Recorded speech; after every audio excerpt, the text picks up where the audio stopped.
এবং তিনি ওই খাগড়াছড়ি থেকে সাবেক এমপি, নির্বাচিত এমপি। অত্যন্ত দুঃখজনক, আপনারা জানেন 1/11-এর সময় তৎকালীন মঈনুদ্দিন ফখরুদ্দিন সরকারের অন্যতম ভিকটিম হচ্ছেন আমাদের এই আব্দুল ওয়াদুদ ভূঁইয়া সাহেব। তখন জরুরি অবস্থা চলাকালীন সময়ে পাইকারি হারে বিএনপির এমপি মন্ত্রীদেরকে অ্যারেস্ট করে মিথ্যা ভুয়া মামলা দায়ের করেছিল।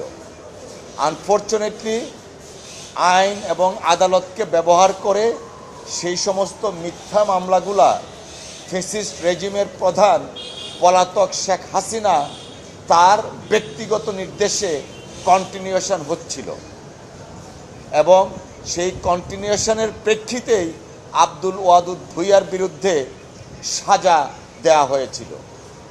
মহামান্য আদালতে আমরা গত কয়েকদিন অ্যাপিল শুনানি করেছি। আজকে জাজমেন্ট হয়েছে।